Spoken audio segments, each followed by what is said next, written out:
من يأتي شيء من المبوحات أو المباحات أو المكروهات، مثل يحضر مباراة أو يحضر شيئا يجتمع فيه الناس، يشعر بفرح أنه حضره. نحن لا نريد أن نتكلم عن فئة، لكن نريد أن نستفيد من هذا الفرح. كيف تعرف أنك على الإسلام؟ أن تفرح إذا أطعت الله.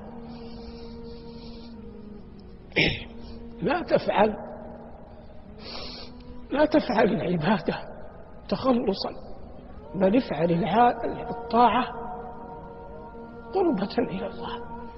الله لا يضره أنك تعصيه، لكن أنت تهلك إذا عصيته. والوفاة على الإسلام أيا كان حال العبد قطعا خير من الوفاة على الكفر.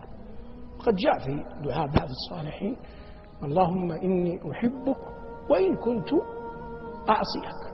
الصحابي الجليل عمرو بن العاص لما حضرته الوفاة قال: اللهم لست بريئا فأعتذر، ولا قويا فأنتصر، ولكن لا حول ولا قوة إلا بك. إذا كتب الله لك أن تصلي الفجر في جماعة وأنت خارج من المسجد، استشعر فرحا أن الله برحمته أيقظك من مرقدك، أن الله برحمته أيقظك من مرقدك وأقامك بين يديه وردك إلى بيته.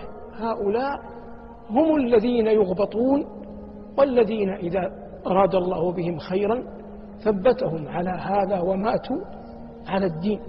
لا يوجد فرح يفرح به العبد أعظم من الفرح بالإسلام. ومما لا يخفى على شريف علمكم أن العبد يحمد الله أن جعله من المسلمين. نحن من رحمة الله بنا ولدنا مسلمين، أي أن الله أعطانا الإسلام من غير أن نسأله، فنسأل الله أن يرزقنا الجنة ونحن نسأل.